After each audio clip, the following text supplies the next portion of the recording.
السلام علیکم ورحمۃ اللہ وبرکاتہ۔ میرا سوال یہ ہے کہ ٹیچرز اپنے اسٹوڈنٹ سے یہ کیوں کہیں کہ تمہیں 1000 دفعہ سمجھا چکا ہوں، تمہیں 100 دفعہ یہ بات بتائی ہے، تمہیں بارہا مرتبہ یہ کہہ چکا ہوں، میں تمہیں کتنی دفعہ کہوں، کیا میں تمہیں لکھ کر یہ دے دوں؟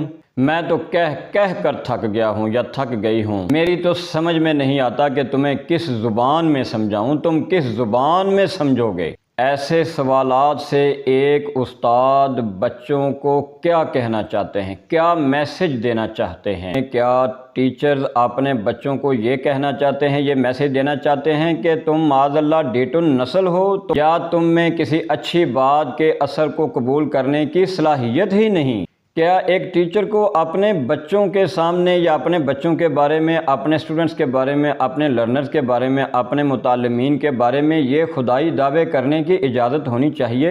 یا پھر ایسے الفاظ کے استعمال سے، ایسے سوالات سے ٹیچرز اپنے اسٹوڈنٹس کو یہ سمجھانا چاہتے ہیں، یہ میسج دینا چاہتے ہیں کہ میری باتوں میں تو اثر ہی نہیں رہا، اور ٹیچرز بچوں کے سامنے اپنی ناکامی کا اعتراف کرنا چاہتے ہیں؟ میں تو تمہیں سمجھا کر پاگل ہو گیا ہوں، لیکن تم ٹس سے مس ہو کر نہیں دے رہے۔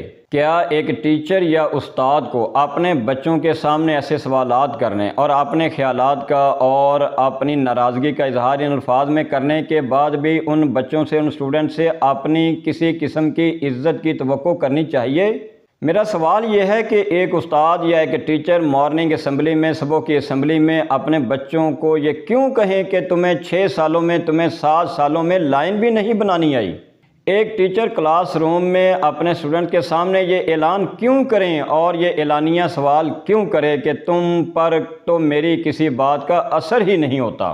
منصب نبوت کے وارث ہونے کا داعی ایک استاد بریک میں یا تفریح کے اوقات میں ایک ٹیچر ان کو یہ یقین کیوں دلائیں کہ تم لوگوں میں ڈسپلن پیدا کرنے سے تو میری توبہ، میں تو باز آئی تم لوگوں سے کسی قسم کے ڈسپلن کی توقع رکھنے سے۔ اور تصویر کا دوسرا رخ بھی ملاحظہ فرمائیے، کیا کلاس کے سارے بچے نافرمان ہیں؟ کیا کلاس روم میں تمام سٹوڈنٹس ہی گندگی پھیلا رہے ہیں؟ کیا تمام سٹوڈنٹس ہی ہمیشہ ہوم ورک نہیں کر کے آتے؟ کیا کسی ایک کو بھی استاد کا پڑھایا ہوا سبق یاد نہیں ہوتا؟ کیا مارننگ اسمبلی میں ہر بچہ یا ہر بچی ہی کتار بندی کے اصولوں کی خلاف ورزی میں ملوث ہے؟ یقیناً نہیں، ہرگز نہیں، بلکہ اللہ کی قسم ایسا ممکن ہی نہیں۔ زیادہ تر تو فرما بردار ہیں، با ادب ہیں، با نصیب ہیں، پھر سب کو ہی نالائکی کا طعنہ کیوں؟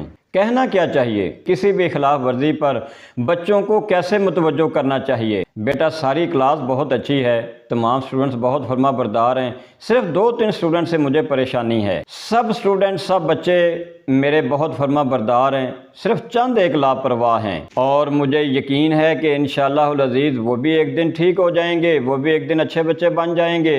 مجھے اتنی اچھی کلاس کبھی نہیں ملی جتنی آپ لوگوں کی ہے، آپ سب کو پڑھانے کا مجھے بہت مزہ آتا ہے۔ بس جو چند سٹوڈنٹس ہوم ورک نہیں کر کے آتے نا، وہ بھی ہوم ورک کرنا شروع کر دیں، وہ بھی گھر میں محنت کرنا شروع کر دیں تو کیا ہی بات ہے۔ اس کلاس کے تمام سٹوڈنٹس کا ڈسپلن بہت اچھا ہے، بس یہ 3-4 سٹوڈنٹس بھی ذرا توجہ کرنا شروع کر دینا تو اس کلاس کو بیسٹ کلاس کا ایوارڈ مل سکتا ہے۔ میرا سوال یہ ہے کہ ہم ٹیچرز اس نقطے پر کب غور کریں گے؟ السلام علیکم ورحمۃ اللہ وبرکاتہ۔